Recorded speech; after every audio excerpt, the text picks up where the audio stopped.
Christian nationalists want to turn America into a theocracy, a government under biblical rule.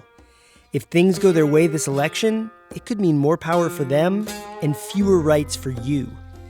I'm Heath Drusen, and on the new season of Extremely American, I'll take you inside the movement that seeks to rebuild the country in God's image. Listen to Extremely American from Boise State Public Radio, part of the NPR network. It's The Connector for Monday, January 20th, 2025, Inauguration Day. You'll hear live coverage of that from NPR News on Boise State Public Radio today. Our newsroom is off for the Martin Luther King Jr. holiday today.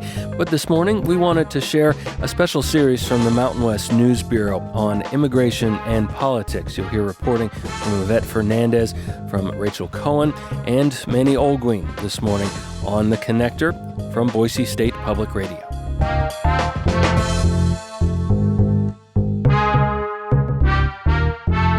There are millions of mixed status families across the country. Some family members are U.S. citizens, others are not.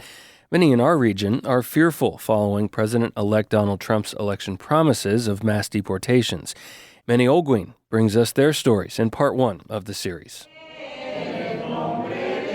St. Peter Canisius Catholic Church in Nevada's Washoe County is hosting its Posada.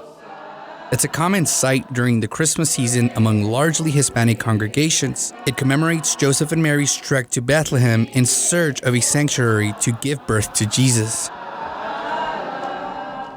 Among the multi-day celebration, St. Peter's offered a modern parallel, a Know Your Rights workshop, a safe space for immigrants to gather, not only for prayer, but to learn about immigration law. Otra vez, con el tema de derechos civiles, violaciones de sus derechos van a pasar. That is Kyle Edgerton, an immigration attorney speaking Spanish and bluntly telling the crowd that there is no way around the rights being violated. He aims to help undocumented families navigate the uncertainty surrounding President-elect Donald Trump's promises of mass deportations. The workshop provides basic information like how to handle encounters with immigration officers and how to avoid scams.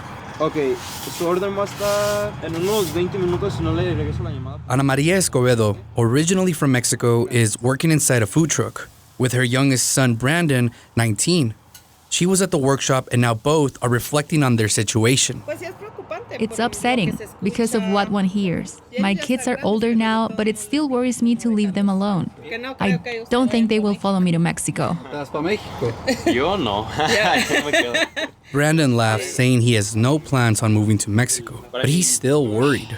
I'm just, I guess, like everyone, just worried about like for say my mom, my dad, like if that does happen, you know, like them getting deported or something like that, or I don't know what, like I would be worried about my mom, you know, like if they go back to Mexico or something.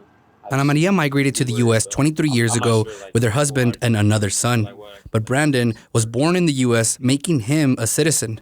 They are a perfect example of a mixed status family. About 48% of households with at least one undocumented resident have a U.S.-born child, according to the nonpartisan Center for Migration Studies. That means 5.5 million Americans live in mixed status families, and many are at risk of family separation. Along with her husband, Ana Maria attended the workshop in hopes of finding ways to start the process to obtain a lawful permanent U.S. residency or a green card. But cases can take years to process with no guarantee of approval. Ana Maria's husband, Leobardo, dismisses some of Trump's talk about immigration as campaign rhetoric. In his living room, he sees mass deportations being blocked or slowed by illegal hurdles in politics. In this case, like Donald Trump, who opposes us, saying he's going to deport people and do all these things. But we know that he doesn't have complete control, that there's a Congress. Even though he has the majority, they still don't always agree to let him do whatever he wants, because he doesn't have absolute power. Leobardo says that he's been preparing for a moment like this for decades, diligently filing his taxes and always paying medical and other bills. Despite his contributions, he feels excluded from society, unable to access many of the benefits he helps support. The undocumented community in Nevada paid approximately $507 million in taxes in 2022, according to a study by the nonprofit Institute of Taxation and Economic Policy. I would tell them to consider this, to support our community. It is a community that, as I say, although there are bad people, the majority are good people who come here precisely out of necessity. They come to work and send money to their families. I would ask them to consider our situation and, if possible, support Hispanics. Libardo says that just like thousands of others in his situation, he misses Mexico. But his life, his family have roots here now, and they will do their best to keep pursuing their American dream as politics rage over immigration in the years ahead. Manny Holguin for the Mountain West News Bureau.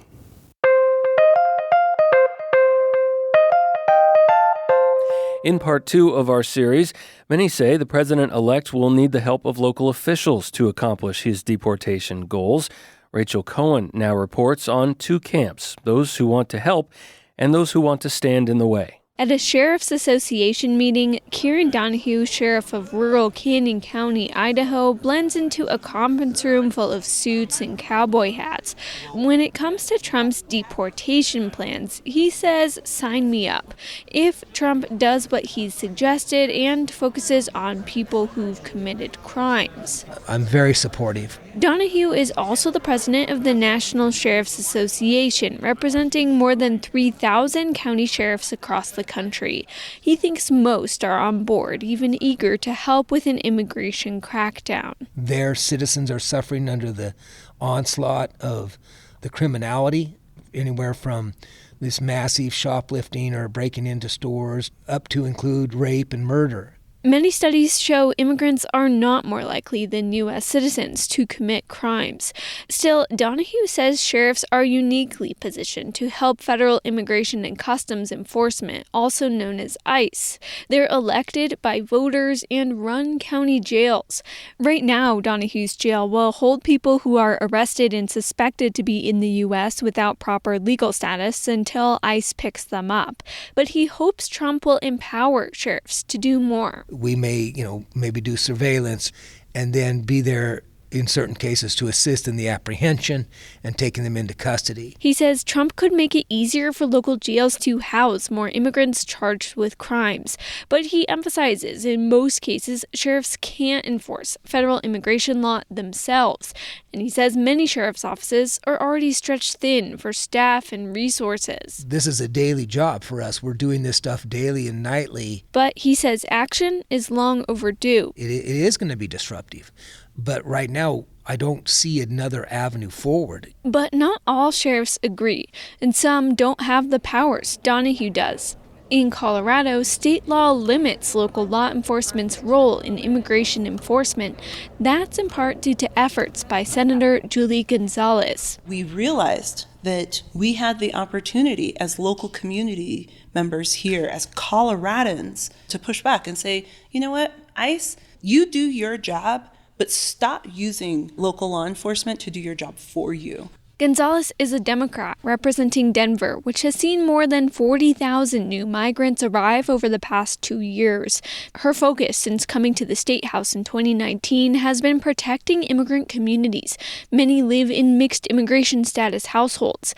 She's made it easier for undocumented immigrants to get state-issued IDs and blocked state agencies from sharing personal information with ICE unless court-ordered. Because it's our way of living our values and saying, you are part of our state, you are part of this community. But she worries the state will be a target. On the campaign trail, Trump dubbed his deportation effort Operation Aurora, after a video of armed men at an apartment complex housing migrants in the city went viral. Look, I'm not in the business of providing folks with false hope.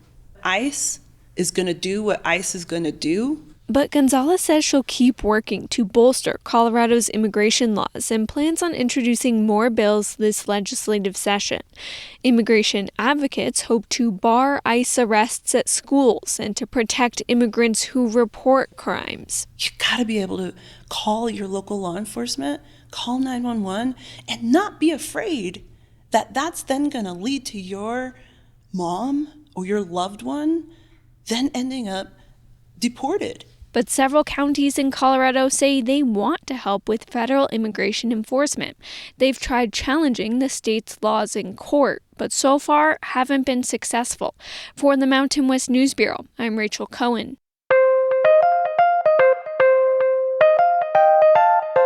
And in the third and final installment of the series this morning, undocumented immigrants across the western states are a big part of the economy. An estimated 813,000 have a household income of roughly $26.8 billion.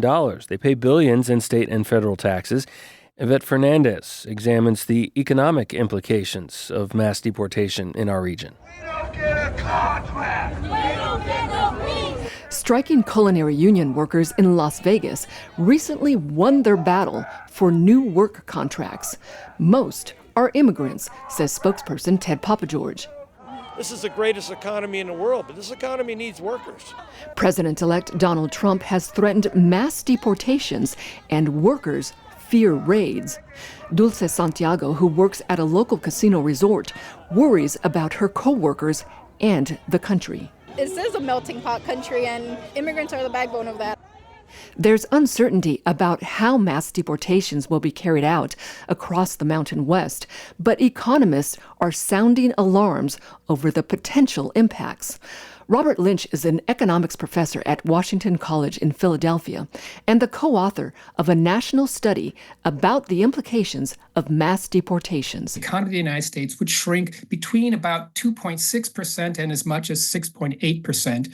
And just to put that in dollar terms, that's on the order of $1 to $2 trillion per year. And that trickles down to Mountain West states and could impact several industries, including hospitality in Nevada. 2024 was a record-setting year for casinos. They generated over $15 billion, according to the latest gaming revenue statistics. Hospitality is also a top industry in other states, says David Kallick, director of the Immigration Research Institute, a nonprofit which advocates for immigration reform. In a place like Colorado, where you have 11% of the workforce are immigrants and 6% are non-citizen immigrants. Other industries could be hard hit too, including construction, home care, meatpacking, forestry, and agriculture. In Idaho, the dairy industry relies heavily on immigrant workers. Almost all of the employed dairy workers are likely to be immigrants. So I think dairy industry is very likely to be really drastically affected. The agriculture industry has many undocumented workers. Their low wages help keep grocery prices down. A similar effect keeps housing costs low. Philip Connor is a senior demographer with Forward.us, an organization that advocates for immigration reform. 13% of construction workers are undocumented nationwide, 13% of building and grounds maintenance workers, 7% in manufacturing and production. In New Mexico, 9% of people in mining and oil are non-citizens. At the same time, 21% of the college professors in New Mexico are non-citizens. It's unclear who will fill the jobs if workers disappear, but many are low-wage jobs that Americans don't want, says Stuart Anderson, executive director of the National Foundation for American Policy. If we deported over 20% of all the farm workers in America, do you really think that an unemployed factory worker in Tennessee or a construction worker in New Hampshire is going to move to the Central Valley of California to pick fruits and vegetables? It is inconceivable that would happen. Among 6 Mountain West states, Colorado, New Mexico, Arizona, Utah, Nevada, and Idaho, undocumented immigrants contribute $5.6 billion in taxes, according to the nonprofit, nonpartisan American Immigration Council. Back in Las Vegas, workers like Roxana, who has U.S.-born children, advises families like hers to keep calm, but be prepared. She says in Spanish that she hopes hard-working families like hers can stay together and keep contributing as an important part of the economy. For the Mountain West News Bureau, I'm Yvette Fernandez. The Mountain West News Bureau is a reporting collaborative between Boise State Public Radio and other public radio stations in our region. Their managing editor is Michael DeYana. I'm Troy Oppie. That does it for The Connector this morning. We'll be back with you again tomorrow to bring you the latest local news to get your holiday-shortened work week, hopefully, off to a great start.